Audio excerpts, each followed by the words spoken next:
I'm going to talk about my personal picks for the 10 most beautiful cars on sale today.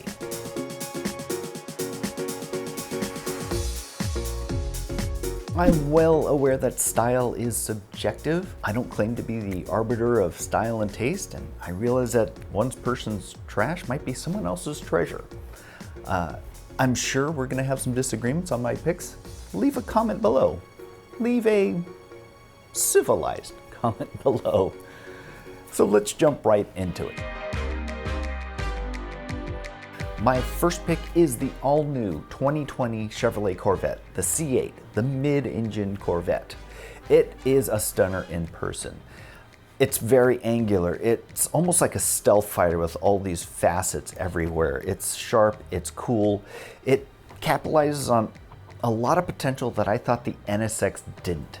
I'm a fan of these forward-leaning angles that the designers put into it. I like it that it's almost attacking the air in front of it. Also, I like that they still have some of the character of the old Corvette in the hood here with these strakes. The proportions are great. Unlike some mid-engine sports cars, the Corvette still has a decent-sized hood, and the back end isn't too big and boxy or bulbous like some other mid-engine sports cars can get. To me, everything just sort of works well together, and it's just super sharp. And by the way, all of these picks are in just random order. There's no rhyme or reason to these. My next pick, Dodge Challenger. This is impressive because the Dodge Challenger hasn't been redesigned since it was introduced in 2008. Well, reintroduced in 2008. It still has a lot of that sinister character that sets it apart from other muscle cars and indeed any other car out there. The design cues that I really like are pretty much all up front. It's this brow that cuts into the grille right there from the hood dipping over. It's almost like Clint Eastwood's furrowed death stare at you. It's mean looking. It almost demands respect before it's even moving. The newest touches come here in the wheel arches here. They're a little bit tacked on, but from different angles it looks really good. It just kind of winds it out and interrupts that big slab of nothingness on the door here. And I like that they actually kept it unadorned on that door panel and that body panel. They didn't go with any fake vents or stupid chrome accents. Nice and clean, and that's kind of the theme with a lot of the cars that I like. Che bella macchina. This is the Ferrari Roma. It's not an all-out supercar for them. It's a Grand Tourer, and I love it. I love it for a lot of themes that we'll see later in other cars. First off, a nice pointed long hood like that. These sharp angles are just gorgeous here. I'm not that big of a fan of this air dam underneath here that's kind of jutting out, but I'm not going to argue with Ferrari designers. One thing I'm really a big fan of though is the way that this compound curve meets a straight and then it pops back into another compound curve in the front. There's no real transition, just kind of smoothly blends from one into the other. You'll see in other cars, you'll see a curve and then an abrupt stop and then a straightaway. This is just sinuous and beautiful and muscular. Man, it's from nose to tail, it is absolutely gorgeous. One of my favorites, the Jaguar F-Type. It's the spiritual successor to the E-Type from the early 1960s. It's not trying to be this campy homage to the E-Type. It's its own thing, but it still has a few subtle hints. First off, we have the headlights here, this kind of plexiglass covering that's a little bit of a nod to the old E-Type. Of course, there's the grille, this big ovoid, but in the case of the F-Type, it's more of a rounded corner, inverted trapezoid. It gives it enough character to know that it's from the same company as the E-Type, but it's not trying to be the E-Type. I'm also a fan of the way they did these air intakes here, these cooling vents. They didn't go with this plastic surround, it's just kind of carved into the face of the F-Type. Unfortunately for the 2021 refresh, they actually put some plastic surrounds around that, and I'm not that thrilled with the way it looks. It might grow on me later, but so far I'm still a bigger fan of this pre-refresh F-Type. Other styling cues include in the taillight this kind of round feature here, which is a nod to the old E-Type, as well as this barrel-shaped side that they put in. Of course, there's the silhouette, which kind of tapers down to a wonderful little point in the back, just like the old E-Type. Here's a shot of the reflector I'm talking about on the old E-Type, that little round feature.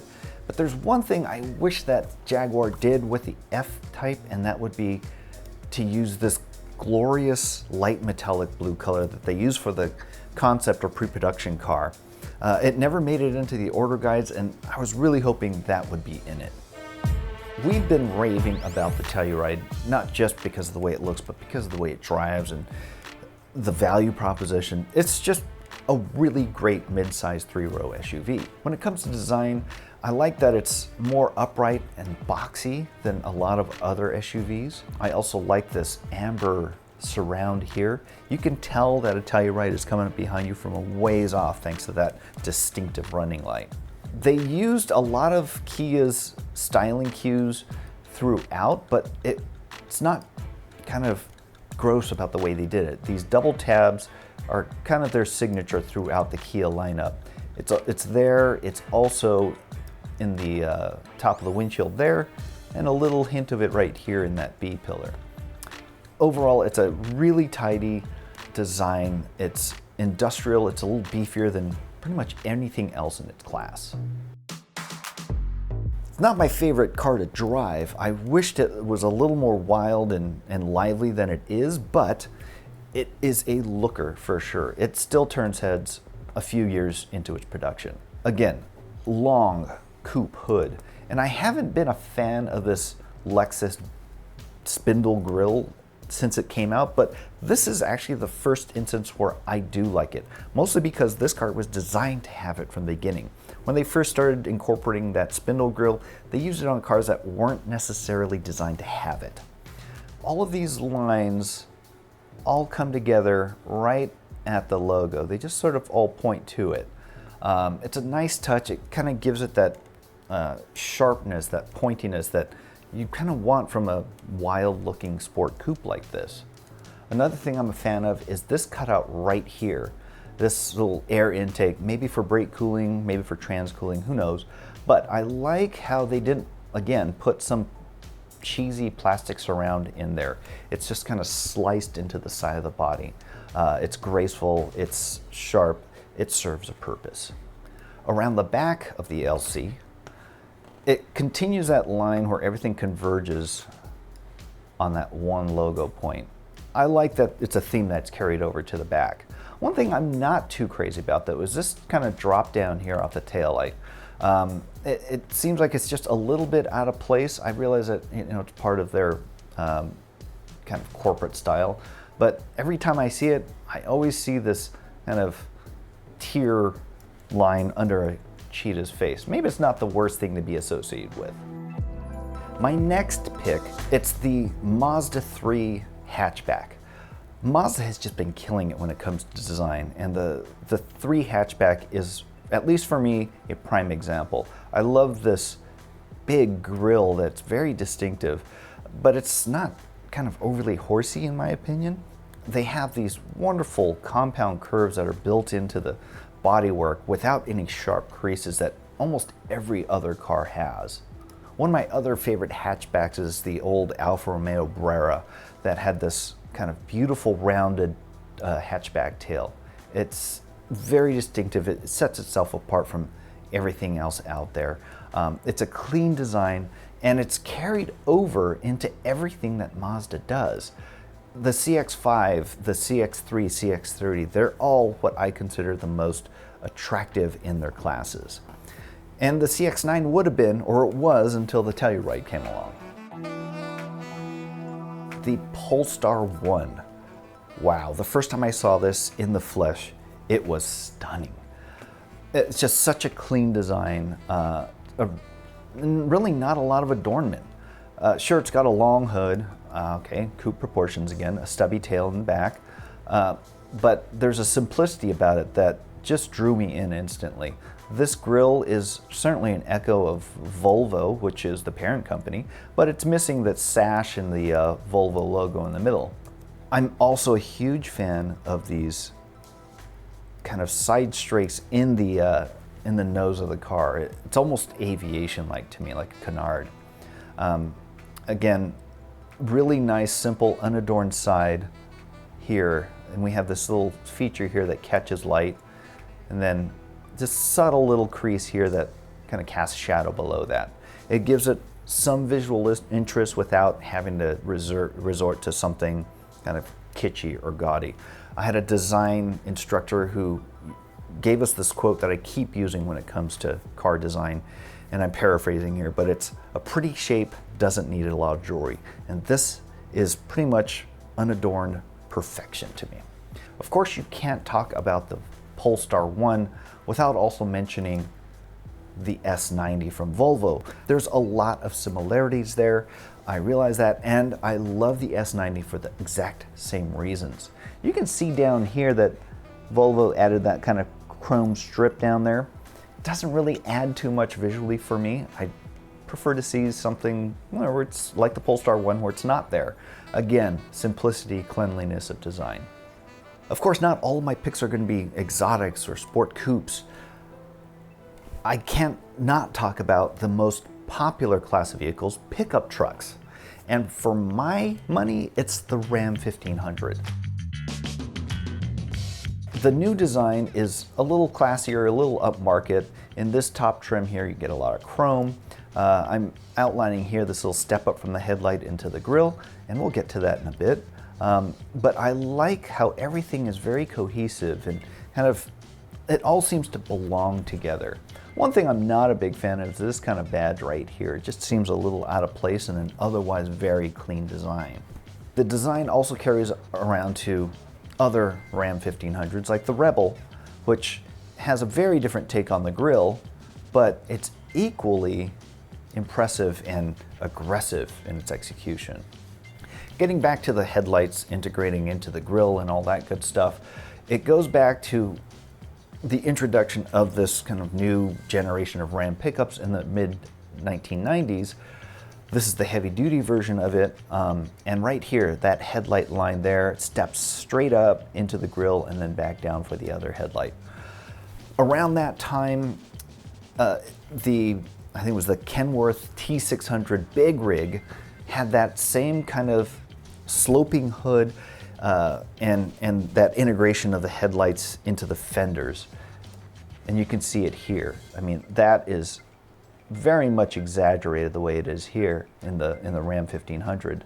But it's that sort of industrial utilitarian design that made me really love it. I wished that Ram, however, capitalized on that design back then and produced a rival to the Suburban, a larger SUV with that kind of style.